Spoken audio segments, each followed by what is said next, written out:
This is the problem. You also are a criminal. You're a criminal because you're committing what they call aiding and abetting.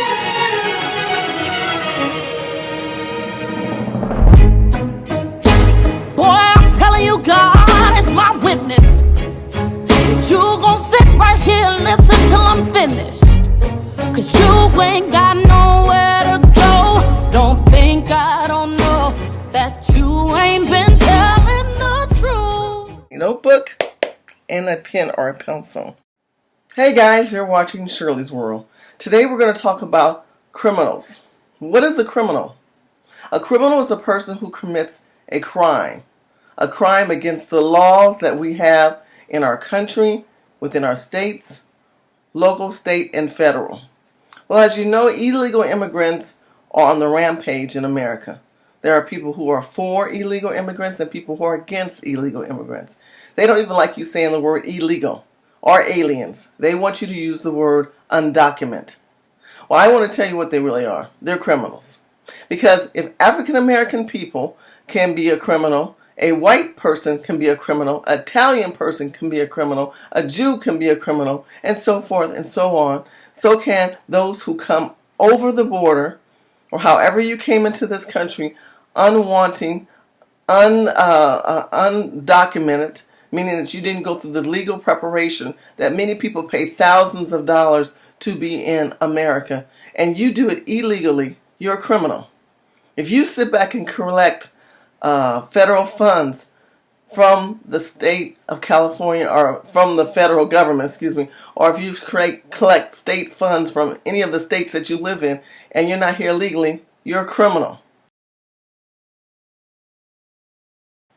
Now, what is interesting that many of you guys say, I'm not a criminal. I'm an American citizen. I pay my taxes, but I do have compassion and I have heart and I compel and I feel for these people. And I understand that. This is the problem. This is the problem. You also are a criminal. You're a criminal because you're committing what they call aiding and abetting. That means that you have knowledge of before and after of acts of this person.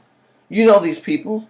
You're friends with these people. And now you're working against the state and the federal government to keep these people in this country. You're aiding and abetting. And you could be prosecuted to the fullest law. Recently, I'm sure you guys already heard this story. I'm all tongue-tied, huh?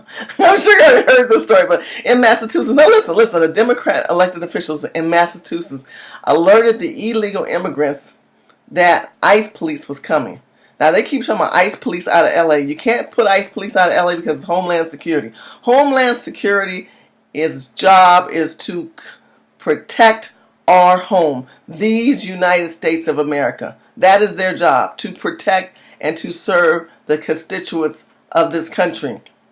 And when you come here and you say you want them out, well, that's why we're a country governed by laws. That's why ICE police is here. But if you are aiding and abetting, you're alerting like that elected official did in Massachusetts, by the way. Her name is Michelle DuBois. Let's hear what they have to say about her real quick. Rep. Michelle DuBois, who warned illegals of ICE raid, just got horrible news from Bristol County Sheriff. Sanctuary cities have been a hot-button issue for the past few weeks. Attorney General Jeff Sessions recently told reporters that federal grants would be withheld from cities who refuse to comply with federal authorities. Now in Massachusetts, sheriff is calling for the arrest of elected officials who support sanctuary city policies. The sheriff appeared before a House subcommittee in Washington, D.C. this past Tuesday. That won't sit well with one public official. Bristol County Sheriff Thomas Hodgson noted during the hearing that undocumented immigration, that is illegal immigration, is a serious national security crisis that needs to be handled. He rightfully noted that sanctuary cities have become more dangerous because violent criminal aliens know they will be protected by city officials. Hodgson said, if these sanctuary cities are going to harbor and conceal criminal illegal aliens from ICE, which is in direct violation of Title 8 of the U.S. Code, federal arrest warrants should be issued for their elected officials. After his comments before the House of Representatives, A member of the House had the audacity to alert illegal immigrants where she advised them to stay out of sight for fear of ICE raids. Hodgson said the following in response: "This is the most outrageous thing of what I think, example of what is going on across the United States. It's undermining my job and every other law enforcement officer in the United States to keep our communities safe, and that elected official is responsible for protecting the welfare of the people of their communities." The warning came from Representative Michelle DuBois. She even posted a phone number for those needing help in escaping the grasp of ICE officials. I tell you, this is some crazy people we live in this world today. We just got elected officials that should be abiding by the law, holding up the Constitution, standing by standards that are higher than our own because they are elected officials and they are lower than the totem pole, baby. They are lower than the gully of the gutter. I'm sorry. Let me tell you why. Because if you commit a crime, if you are harvesting and aiding and abetting, you will go straight to jail. Don't go past go. Don't go past the boardwalk. You just go straight to jail.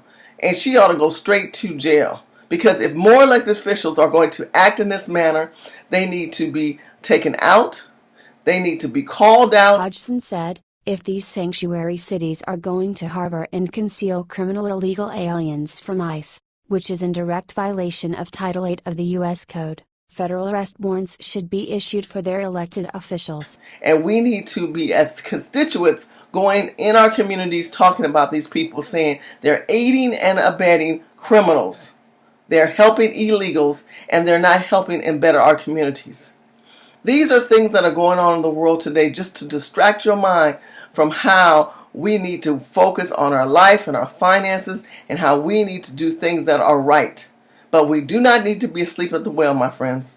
Don't be asleep at the wheel. Wake up to the fact that these are the days to come, that the ICE police will be coming into our communities more often. They are hiring 3 times the amount more than they've ever done before. And that we also need to keep in mind that if California continues down this road, any state continues down this road of not listening to Jeff Sessions, not abiding by the Trump administration, which, by the way, control the federal government because he is the president, the 45th president of these United States. If we're going to go against the way we have set our standards in our country, then you're going to start seeing martial law, ICE police, and you might even see elected officials on camera, doors being knocked on, and them being taken away. I got the following information from my friend in the Latin community. I have a message for the immigrant community of Brockton. Please be careful on Wednesday 29. ICE will be in Brockton on that day. If you are undocumented, don't go out on the street. If there is a knock on the door of your house and you don't know who it is, don't open the door. I ask you to be careful. What she is doing is illegal and immoral. She is willfully allowing people to break the law and she should be ashamed of herself. Thanks to Hodgson, she could very well be arrested. Because she endorses sanctuary city policies. He called for public servants to be arrested and she endorsed sanctuary city policies anyway. She should be arrested and she likely will. This is the future of America. So I want to prepare you, my people. Do not aid and abet. Aiding and abetting is not good. You do not participate in basically hiding or harvesting anyone illegal, for you will be prosecuted even if you are here legally, because that is against the law. Make sure that you follow Shirley on Facebook, Twitter, and Instagram, and Snapchat. Remember to always have your notebook, take notes. If you have any questions, leave them down below. I appreciate you watching. Stay tuned.